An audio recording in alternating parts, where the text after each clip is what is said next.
Hello दोस्तों, कैसे हैं आप लोग। आई होप आप सब अच्छे होंगे और आपकी रनिंग की तैयारी अच्छी चल रही होगी। तो जैसा कि सबको पता है, आज से डीवीपीएसटी स्टार्ट है यूपी पुलिस के। तो मेरा भी था आज और मेरा डीवीपीएसटी हो गया है। इतनी जल्दी मेरा हो गया क्योंकि मेरा जो लिस्ट में नाम था वो सेकंड नंबर पे ही था। तो मेरा डीवीपीएसटी हो गया और मैं घर भी आ गई हूँ। तो मैं बताऊंगी कि क्या प्रोसेस था। वैसे तो कुछ मतलब मैं भी बहुत डर रही थी क्योंकि मेरा जो आधार कार्ड था वो अपडेट करा दिया था मैंने, क्योंकि मेरे आधार कार्ड में पापा का नाम मिस्टेक थी उसमें। तो मैंने सोचा कि मैं अपडेट कराऊँ, तो मैंने 17 को अपडेट कराया था और वो अब तक अपडेट नहीं हुआ था। तो मैं बहुत ही ज़्यादा परेशान थी कि क्योंकि जो जब अपडेट कराते हैं तो हमें मतलब एक स्लिप मिलती है ना। तो वो नहीं थी मेरे पास में, क्योंकि मेरा भाई अपडेट कराया और वो ऐसे ही करा के आ गया, उसने स्लिप नहीं निकलवाई थी। क्योंकि साइबर कैफे जो होते हैं ना उस पर अपडेट कराया था। तो मैं वैसे भी टेंशन में थी कि पता नहीं क्या कहेंगे कि तुमने अपडेट कराया तो पहले क्यों नहीं कराया या फिर स्लिप दिखाओ। तो मैंने जो मैसेज आते हैं उसके, तो मैंने बस उसकी प्रिंट निकलवा लिया था कि अगर वो कहेंगे तो मैं वो दिखा दूंगी। तो देखो, सबसे पहले क्या होता है, आप लोग जाओगे 9 बजे, टाइम दिया हुआ है। तो 9 बजे सब पहुंच ही जाते हैं, लगभग सभी लड़कियां पहुंच गई। आज मुझे लग रहा है सारी लड़कियों का ये भी था, तो सब लड़कियां ही थी। तो वो एंट्री करेंगे तुम्हारा मतलब वो क्या कहते हैं, एडमिट कार्ड देखकर। और वो पैनल नंबर बता देंगे उनके, जो जो पैनल बैठे होंगे, मतलब पैनल में, एक पैनल में 4-5 जो भी जो मतलब हमारे डॉक्यूमेंट्स चेक करते हैं। तो उसे तो वो पैनल दो, मेरे जो बरेली में, मेरा बरेली हुआ था तो बरेली में 3 पैनल बने हुए थे, पैनल 16, पैनल 81 और पैनल 82। तो जब तुम एंट्री करोगे, मतलब जहाँ वही पीएससी, मतलब जहाँ तुम्हारा वो होगा डीवी, तो तुम वहाँ एंट्री करोगे तो वो तुम्हें पैनल बता देंगे, तुम्हारा एडमिट कार्ड और आधार कार्ड चेक करके वो तुम्हें पैनल बता देंगे, तुम्हें इस पैनल पे जाना है, तुम्हारा इस पैनल पे है, तुम्हारा इस पैनल पे है। ठीक है। फिर हमें तो मतलब उन्होंने पैनल नंबर बताया, फिर हमें ग्राउंड में लेके गए। तो ग्राउंड में जो वहाँ कांस्टेबल थी, उन्होंने फिर पैनल के हिसाब से बच्चे बच्चे बांट दिए कि 81 पैनल की जो जितनी लड़कियां वो इधर बैठ जाएं, या 80 की जितनी है तो उधर बैठ जाएं। ऐसे करके उन्होंने बांट दिया। फिर वहां से जहां हमारा डीवी होगा, जिस रूम में, फिर वहां 5-5 लड़कियां भेजी उन्होंने। वहां बाहर बाहर उसके तो पैनल से ही मतलब लाइन लगा दी कि 81 पैनल वाली एक लाइन, और 16 पैनल वाली एक लाइन, और 82 पैनल वाली मतलब तीसरी लाइन, ऐसे लगा दी। तो मेरा तो सेकंड नंबर पे था लिस्ट में नाम। मेरे 81 पैनल था तो मेरा सेकंड नंबर पे ही था नाम उसका। तो फिर हमें स्टार्टिंग में उन्होंने भेज दिया। और मेरे पैनल पे जो मतलब पहली लड़की थी उसका डीवी पूरे 45 मिनट मैं वॉच देख रही थी, मैं थक गई थी खड़े खड़े, क्योंकि उन्होंने कहा कि इनका नंबर है, इनके बाद तुम्हारा आएगा तो तुम खड़ी हो जाओ। तो मैं वहां खड़ी रही और उन्होंने 45 से 50 मिनट उनका टाइम लगा होगा उस लड़की का डीवी का। और मेरा मुझे इतनी घबराहट हो रही, उतनी देर 45 मिनट खड़े खड़े मेरे पैर मतलब दर्द करने लगे। फिर क्योंकि सीट थी नहीं, जो सीट पे थी वो और लड़कियां बैठ गई थी जो वहाँ टेबल पड़ी होती हैं कि। तो मैं खड़ी रही थी पूरे 1 घंटे। तो मतलब फिर उन्होंने 45 मिनट में, ऐसा नहीं, वो बहुत ज़्यादा कॉपरेट करते हैं और बहुत मतलब घबराने की तो कोई बात ही नहीं, मैं फालतू ही घबरा रही थी। फिर उन्होंने उस लड़की, 45 मिनट में उनका डीबी हो गया उस लड़की का। फिर मैं गई। तो फिर उन्होंने देखो क्या किया, उन्होंने पहले तुम्हें एडमिट कार्ड देखेंगे, जो वो तो देखेंगे क्योंकि आधार, सॉरी, जब तुम अंदर जाओगी, जहाँ जिस रूम में क्या कहते हैं डॉक्यूमेंट डॉक्यूमेंट वेरिफिकेशन होगा, तो उससे पहले आधार मतलब पैनल नंबर, आधार जो वेरिफिकेशन होगा उसमें उसमें तुम्हें भेजेंगे। फिर तुम्हारा थंब लगेगा, तब तुम्हारा अगर आधार वेरीफाई कर रहा है तब तुम्हें पैनल पे भेजा जाएगा, मतलब जो डॉक्यूमेंट चेक करना है उस पैनल पे।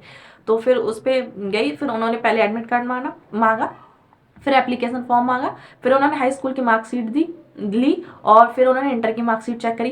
देखो, आधार उन्होंने चेक ही नहीं किया, आधार में उन्होंने, मेरे पापा का नाम मिस्टेक था क्योंकि वो अपडेट होकर आए नहीं, तो मैं पुराना वाला ही ले रही थी। तो उन्होंने आधार कार्ड देखा ही नहीं, उन्होंने बस ये देखा कि मेरा नाम ठीक है और मेरी डेट ऑफ बर्थ देखी आधार कार्ड पे। बाकी उनके पास जो हमने फॉर्म भरा था जिस एप्लीकेशन फॉर्म में, तो हमारी जो मार्कशीट थी वो मैच कर रहे थे उसमें। वो एक एक स्पेलिंग चेक कर रहे थे, मेरे नाम की, मेरे पापा के नाम की। बाकी मेरे डॉक्यूमेंट सारे ठीक थे, तो उन्होंने वो सारे चेक किए, हाई स्कूल की मार्कशीट चेक की, इंटर की मार्कशीट चेक की, और तुम्हारा जो ओबीसी और जाति निवास जो भी है, मतलब जाति निवास, वो चेक करेंगे बहुत ध्यान से कि तुम्हारा उस डेट का है या नहीं। क्योंकि जो बड़े ऑफिसर थे जो बीच में बैठे हुए थे, वो जो पैनल को वो कर रहे थे गाइड, तो वो कह रहे थे उनसे कि अगर मतलब उन्होंने बोला था, ये हमारे सामने की बात है, कि अगर जिसका भी मतलब ओबीसी जो एक मतलब है, मतलब एक वो दी गई है ना, एक साल, इसके बीच का अगर नहीं है तो वो जनरल में जाएगा, उसे जनरल में डाल मतलब जनरल में ही जाएगा वो। तो वहाँ ध्यान से चेक करें। तो वो ओबीसी बहुत ध्यान से चेक करेंगे वो। बाकी आधार कार्ड में अगर आपका अपडेट है या नहीं आया तो कोई नहीं, पुराना ले जाओ, सिर्फ तुम्हारा नाम ठीक होना चाहिए, तुम्हारी डेट ऑफ बर्थ ठीक होनी चाहिए आधार कार्ड में। मार्कशीट में तुम्हारे और जो तुमने फॉर्म भरा है उसमें तुम्हारे मम्मी पापा या तुम्हारा नाम जो है वो बिल्कुल ठीक होना चाहिए। और तीसरा नंबर था, लड़कियों को बहुत सब वो बना रही थी, क्या कहते हैं, एफिडेविट की कुमारी लगा हुआ है हमारा इंटर में। मुझे अब तक पता था कि मेरा कुमारी 10th में लगा हुआ है, इंटर में नहीं लगा हुआ है, पर मैंने नहीं देखा, ठीक है मैंने देखा भी नहीं, पर जब मैं उन्हें दिखा दे रही थी ऐसे करके मार्कशीट इंटर की, तब मैंने देखा मेरा इंटर में भी कुमारी लगा हुआ है, पर उन्होंने नहीं देखा, उन कुमारी नहीं देख रहे हैं, वो सिर्फ नाम देख रहे हैं। कुमारी उमारी से उन्हें कुछ लेना देना नहीं है, सिर्फ तुम्हारा नाम ठीक होना चाहिए, तुम्हारे नाम की स्पेलिंग ठीक होनी चाहिए, तुम्हारे फादर्स नेम की स्पेलिंग बिल्कुल ठीक होनी चाहिए। बाकी तुम्हारा मार्कशीट मतलब वो नहीं होनी चाहिए, रियल वाली होनी चाहिए, जो सबके पास मतलब रियल ही होती है, कोई फेक जो होते हैं कि फेक तरीके से हाई स्कूल एंटर करते हैं वो नहीं होनी चाहिए, वो बहुत ध्यान से दिखते हैं वो। बस यही सब था। और बाकी वेट, हाँ अब मतलब कागज में तो कोई आपको मतलब डरने की जरूरत ही नहीं है, अगर आपके सब कुछ ठीक है आप चले आधार अपडेट है कोई बात नहीं, बस आपका थंब कैच करना चाहिए, वो कर लेगा तो कोई प्रॉब्लम नहीं है आधार की, बस आधार के इतना ही काम है, तुम्हारा नाम और डेट ऑफ बर्थ देखना।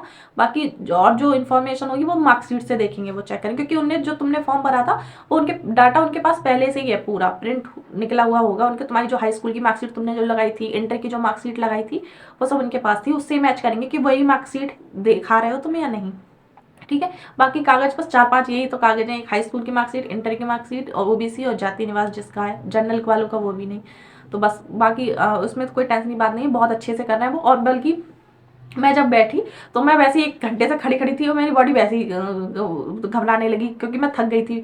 तो मैं जैसे ही बैठी उन्होंने कहा तुम अपना नंबर लिख दो इस पर, मतलब नंबर, जैसे कि अगर कुछ छूट रहा है साइन वाइन करना कुछ भी तो वो तुम्हें कॉल करके बुला लें, क्योंकि मेरे से पहले एक लड़की थी जो प्रिंट के बाद में साइन कराने थे, तो उस लड़की के नहीं कराए थे, तो बाद में वो बाहर चली गई थी, तो उसे फ़ोन करके ही उन्होंने बुलाया था कि तुम्हारा ये साइन होना रह गया, आ जाओ, इसलिए फ़ोन नंबर ले रहे थे वो। तो उन्होंने जैसे ही फ़ोन नंबर मांगा और मैं घबराहट से बोली, मैंने कहा मेरा फ़ोन नंबर, क्योंकि वो नया ही है, अभी थोड़ा ज़्यादा दिन नहीं हुए, 2-3 महीने हुए हैं उसे, मतलब ज़्यादा दिन नहीं हुए हैं, मुझे अच्छे से याद है पर मैं भूल जाती हूँ कभी कभी। तो मैंने कहा मैं भूल गई अपना मतलब मैं अपना मोबाइल नंबर भूल गई। तो वो कह रहा है अरे कोई बात नहीं, कोई बात नहीं, आराम से याद कर लो, और घबराओ नहीं, आराम से अपने कागज़ दिखाओ, कोई बात नहीं है, ये आ जाएगा याद अभी थोड़ी देर में। तो फिर मैंने जब मैं बाद में जब मेरे कागज वो हो गए मतलब डॉक्यूमेंट उन्होंने चेक कर लिए, तो मैंने कहा सर मुझे नंबर याद आ गया, मैं अब लिख दूँ, तो तब मैंने नंबर लिखा। हाँ बाकी अब आई हाइट और वेट की। तो हाइट में उन्होंने, मैं ये जैकेट पहन के गई थी इतनी भारी, उन्हें जैकेट भी निकलवाई, ये भी निकलवाया स्कार्फ, जूते, सॉक्स, मोजे, मतलब जूते और मोजे सब निकलवाए, तब उन्होंने हाइट मेजर की। और बरेली में मेरा मतलब मेरे बरेली में हुआ है, तो बरेली में सिर्फ वो मैनुअल मशीन है, मतलब जो पहले पुरानी वाली जो होती है ना सीधी एकदम एकदम स्केल लगा के ऐसे ऐसे करके वो करते हैं, वही थी। और मुझे तो डिजिटल दिखी नहीं मशीन, कहीं रखी हुई होगी तो पता नहीं, पर मुझे दिखी नहीं, उससे ही मेजर कर रहे थे। और मैं सोच रही थी मेरी 1,56 होगी 1,55 होगी, तो मेरी हाइट निकली है 1,54 पॉइंट कुछ, पॉइंट मुझे सुनाई नहीं दिया, इतना पता है कि 1,54 कुछ निकली है। और मेरा वेट तो काफ़ी है ही, तो वेट तो ठीक था मेरा। बाकी मुझे लंबाई का मैं भी शौक हो गई कि मेरी अब 1,55 भी नहीं है, मतलब अगर मैं रेलवे के फॉर्म भरने चाहूँ तो भी मेरी 1,55 लंबाई नहीं है। अगर जिस मतलब मुझे तो नहीं पता बरेली में तो उससे नहीं मतलब डिजिटल मशीन से लंबाई मेजर नहीं कर रहे हैं अभी, बाकी हो मुझे नहीं पता, आज तो थी दिखी नहीं, मुझे दिखी भी नहीं कहीं, जैसे रखी हुई होती है कि डबल डबल दिखा रहे थे सब यूट्यूब वीडियो पे कि डबल डबल है इस बार मशीन, पर नहीं उसमें तो एक ही मशीन थी, अगर होगी तो फिर और कहीं होगी, अभी तक तो जरूरत पड़ी नहीं थी लड़कियों को, मतलब मुझसे पहले जो 2-3 लड़कियां गई थी दूसरे पैनल की, तो उनको और मेरी भी सबसे उसी मशीन से चेक हुई थी, जो पहले पुरानी मशीन है जो मैनुअल तरीके से जो करते हैं, वो स्केल लगा के, लकड़ी की होती है या फिर लोहे की होती है, इतना ध्यान नहीं दिया मैंने, उससे ही चेक करेंगे। और बाकी तुम्हारे जूते और ज़्यादा कपड़े तुम सोच रही हो जिसका वजन कम हो, पहली बात तो 40 किलो किसका ही होगा, जिसका भी होगा तो पता नहीं, पर सब कपड़े निकलवा रहे हैं वो, मतलब मेन मेन रहने दे रहे हैं। ये सूट, मैं सूट और स्लैक्स में ही थी, बाकी उन्होंने ये जैकेट भी निकलवा दी ठंड में, और ये बोली स्कार्फ भी हटा दो, वो सर कह रहे थे कि जो लेडीज़ कांस्टेबल है वो सारी लड़कियां जो एक्स्ट्रा कपड़े पहनी है वो निकलवा के ही वेट उनका चेक करें, जिससे कि बिल्कुल मतलब सही वजन उनका जो मेज़र हो, इसलिए।